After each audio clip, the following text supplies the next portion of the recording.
नमस्कार प्यारे छात्रों, मैं अंकित मिश्र एक बार फिर से हार्दिक स्वागत करता हूं आपके अपने चैनल एग्जाम तक पर। दोस्तों, आप सभी जानते हैं कि उत्तर प्रदेश फॉरेस्ट गार्ड 2021 का एग्जाम आपके 4 अप्रैल को लगा हुआ है और उसमें 200 क्वेश्चन में तो 60 क्वेश्चन आपके जीके जीएस के ही आने हैं और करंट अफेयर के। इसलिए दोस्तों, आपके इस जीके जीएस वाले दौर में आपको बूस्ट करने के लिए, आपकी तैयारी को बढ़िया करने के लिए मैंने एक नई सीरीज यहाँ पर स्टार्ट की है। कतई जहर सीरीज का नाम रखा है, क्योंकि यहाँ से सीधे सीधे क्वेश्चन आपकी परीक्षा में देखने को मिलेंगे।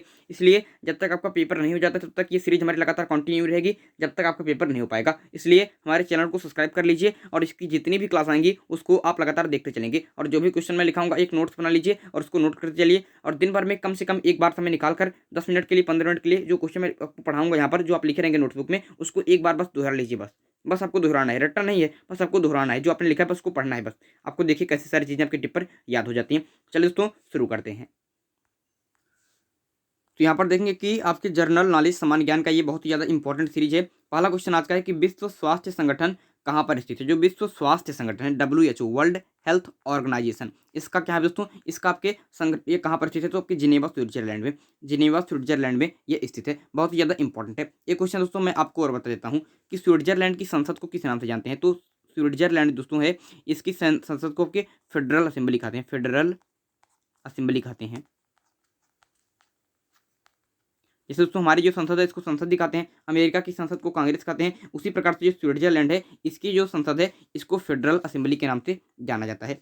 यहाँ पर दोस्तों मैं आपको ये बता रहा हूँ कि जो भी अतिरिक्त चीज़ें लिखाई जा रही हैं उसको भी आप नोट करके चलेंगे, तभी आपको तैयारी को बूस्ट मिलेगा। देखिए, विश्व पर्यावरण दिवस प्रत्येक साल कब मनाया जाता है। तो 5 जून को आपके विश्व पर्यावरण दिवस मनाया जाता है, आप लोगों को पता ही होगा। अब दोस्तों कुछ और मैं आपको दिवस बता दे रहा हूँ, उसको भी अपने नोटबुक में साथ साथ नोट करते चलेंगे और इनको भी आप याद करते चलेंगे। 11 मई को दोस्तों आपको क्या मनाया जाता है, तो 11 मई को आपको कि विश्व प्रौद्योगिकी दिवस मनाया जाता है, विश्व प्रौद्योगिकी प्रौद्योगिकी दिवस मनाया जाता है। इसके अलावा दोस्तों आपके 7 अप्रैल को क्या मनाया जाता है, तो 7 अप्रैल को आपको विश्व स्वास्थ्य दिवस मनाया जाता है, विश्व स्वास्थ्य दिवस मनाया जाता है। और उसी प्रकार से दोस्तों याद रखेंगे कि 23 मार्च को क्या मनाया जाता है, तो 23 मार्च को विश्व मौसम विज्ञान दिवस मनाया जाता है, विश्व मौसम विज्ञान दिवस, मौसम विज्ञान दिवस। इन 3 दिवसों को भी याद रखिए। यहाँ में से एक ना एक क्वेश्चन तो आपके पेपर में आएगा ही आएगा।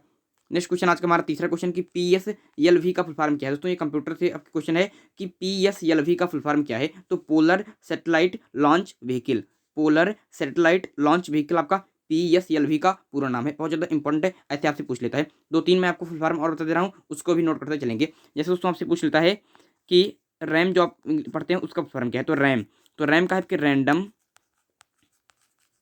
एक्सेस मेमोरी, ये आपका हो जाता है आपके रैम का फुल फॉर्म। उसी प्रकार से दोस्तों आपसे पूछ लेता है कि जो CPU होता है जिसे कंप्यूटर का मस्तिष्क कहते हैं, क्या कहते हैं, तो CPU को क्या कहते हैं, तो CPU को कंप्यूटर का मस्तिष्क कहते हैं और इसका फुल फॉर्म होता है सेंट्रल प्रोसेसिंग यूनिट। तो इसका भी फुल फॉर्म आप लोग नोट करके चलेंगे। एक फुल फॉर्म में आपको और बता देता हूँ कि आपके जो आपके WWW आप लोग पढ़ते हैं, इसका फुल फॉर्म क्या है, तो वर्ल्ड वाइड वेब है, वर्ल्ड वाइड वेब है। तो इस प्रकार से जो अतिरिक्त चीज़ें मैं बता रहा हूँ उसको भी नोट करते चलेंगे, तब आपको तैयारी में बूस्ट मिलेगा। आज का हमारा चौथा क्वेश्चन कि विश्व का सबसे लंबा वृक्ष कौन सा है। दोस्तों विश्व का सबसे लंबा वृक्ष आपके रेड वुड हो जाता है। क्या होता है, रेड वुड हो जाता है, बहुत ज़्यादा इंपॉर्टेंट है। रेड वुड विश्व का सबसे लंबा वृक्ष हो जाता है, बहुत ज़्यादा इंपॉर्टेंट है। नेक्स्ट क्वेश्चन की तरफ चलेंगे। किस फिल्म को बेस्ट फिल्म में ऑस्कर अवार्ड मिला है। दोस्तों अब किस फिल्म को बेस्ट फिल्म में ऑस्कर अवार्ड मिला है, तो पैरासाइट को, जो पैरासाइट फिल्म है, पैरासाइट, ये करंट का क्वेश्चन है। पैरासाइट फिल्म को भी आपके बेस्ट फिल्म में आपकी ऑस्कर अवार्ड मिला है, बहुत ज़्यादा इंपॉर्टेंट है। इसके अलावा दोस्तों नेक्स्ट क्वेश्चन की तरफ चलते हैं कि प्रथम पंचवर्षीय योजना का कार्यकाल था। दोस्तों प्रथम पंचवर्षीय योजना का कार्यकाल 1951 से लेकर 1956 ईस्वी में था और यह किसके मॉडल पर आधारित थी, तो आपके हैवरेट डोबर मॉडल पर आधारित थी, हैवरेट डोबर मॉडल पर आधारित थी। इस बात को नोट करके चलेंगे।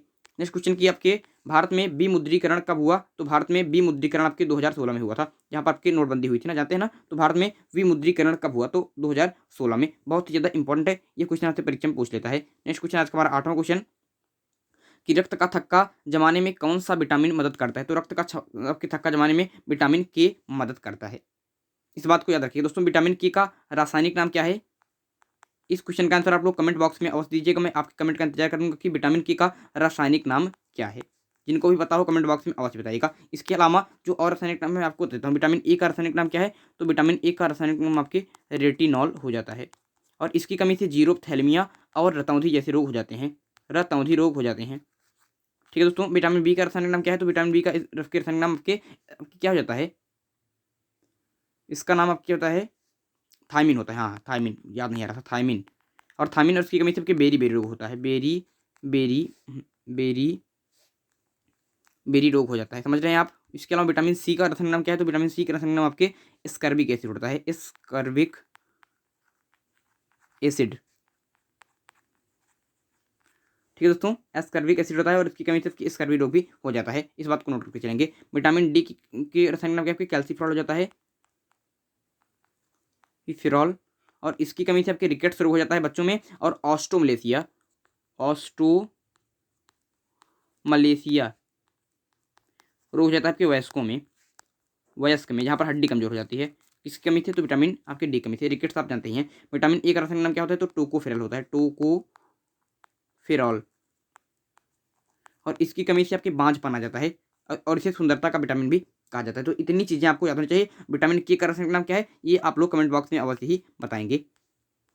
नवा क्वेश्चन की कांग्रेस का लाहौर अधिवेशन 1929 में क्या हुआ था। जो कांग्रेस का लाहौर अधिवेशन हुआ था 1929 में, इसमें क्या हुआ था, इसमें पूर्ण स्वराज की मांग की गई थी, पूर्ण स्वराज की मांग की गई थी। और 26 जनवरी 1930 को, 26 जनवरी 1930 को दोस्तों इस लाहौर अधिवेशन की अध्यक्षता आपके पंडित नेहरू ने की थी, मतलब पंडित जवाहरलाल नेहरू ने, जवाहर ने की थी। ठीक है,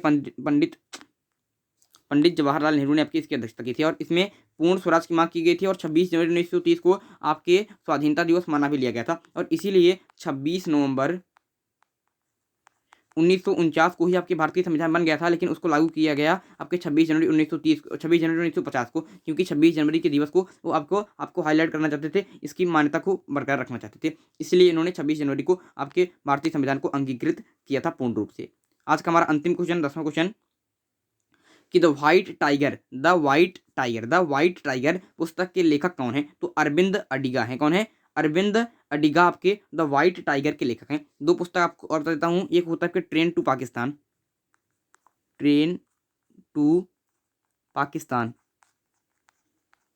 इस पुस्तक के लेखक कौन है दोस्तों, तो ट्रेन टू पाकिस्तान के लेखक आपके खुशवंत सिंह हो जाते हैं, खुशवंत सिंह आपके हो जाते हैं। और एक क्वेश्चन पूछा है कौन दोस्तों, ये क्वेश्चन आपसे पूछ लेता है कि इंडियन स्ट्रगल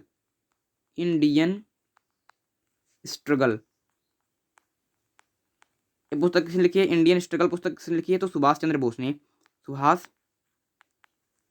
चंद्र बोस ने इंडियन स्ट्रगल पुस्तक की रचना की है। तो ये दो पुस्तकों में आपको याद होना चाहिए। और ये भी पता होना चाहिए कि द व्हाइट टाइगर पुस्तक के लेखक आपके अरविंद अडिगा हो जाते हैं। ये बहुत ज़्यादा इंपॉर्टेंट है, इसलिए इसको नोट करके चलेंगे। तो इस प्रकार से दोस्तों आज हमने 10 क्वेश्चन किया और 10 क्वेश्चन के माध्यम से कम हमने दोस्तों 30 क्वेश्चन को कवर किया है, कम से कम 30 क्वेश्चन को कवर किया है। और इन 30 क्वेश्चन को दोस्तों अपने अपने नोट्सबुक में नोट कर रहे होंगे और नोट बनाकर जो अतिरिक्त चीज़ें लिखे हैं उसको नोट कर रहे होंगे, उसको याद कर लेंगे तो आपके बहुत सारी चीज़ें आपकी कंप्लीट हो जाएंगी। इसी प्रकार से दोस्तों ये सीरीज हमारी चलती रहेगी, जहां पर आपको प्रतिदिन इंपॉर्टेंट क्वेश्चन कराए जाते रहेंगे और आपको अतिरिक्त चीजें भी लिखाई जाती रहेंगी, उनको भी नोट करते चलेंगे। दोस्तों आप अगर इस वीडियो की आपके मतलब कि जो हमारे यहाँ पर क्वेश्चन है इसकी PDF फाइल प्राप्त करना चाहते हैं तो हमारे टेलीग्राम चैनल को यहाँ पर जाकर ज्वाइन कर लीजिए, टेलीग्राम चैनल को जाकर ज्वाइन कर लीजिए। लिंक आपको डिस्क्रिप्शन बॉक्स में है। हमको फॉलो कर सकते हैं ट्विटर पर और हमारा हमारा यहाँ पर दोस्तों यूजर नेम है @exam तक ऑफिशियल यहाँ पर, और उसकी लिंक भी डिस्क्रिप्शन बॉक्स में है, उसको भी जाकर हमको फॉलो कर सकते हैं। और कॉन्टैक्ट नंबर है 9580482638। इस पर दोस्तों हमसे आप हाई लिखकर अपना नाम भेज दीजिएगा और किसी प्रकार कोई दिक्कत होगी तो यहाँ पर हम आपसे बात कर लेंगे। दोस्तों आप लोगों के लिए मैंने एक व्हाट्सएप ग्रुप भी बना दिया है, जहाँ पर कई सारे छात्र अपनी तैयारी कर रहे हैं और अपने स्टडी मटेरियल वगैरह आपस में शेयर कर रहे हैं, मतलब अपनी तैयारी को बूस्ट कर रहे हैं। तो अगर आप इसको ज्वाइन करना चाहते हैं व्हाट्सएप ग्रुप को ज्वाइन करना चाहते हैं तो डिस्क्रिप्शन बॉक्स में इसकी भी लिंक आपको मिल जाएगी। तो इस प्रकार से ये प्रथम क्लास यहाँ पर समाप्त होती है।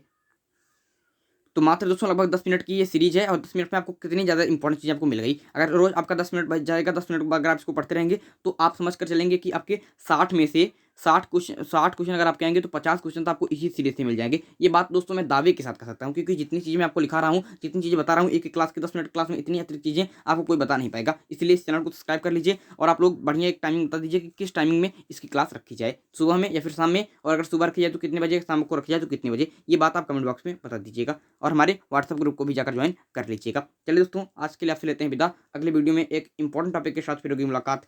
तब तक के लिए मुझे दीजिए इजाजत। मैं हूं अंकित मिश्रा और आप देख रहे हैं एग्जाम तक। धन्यवाद।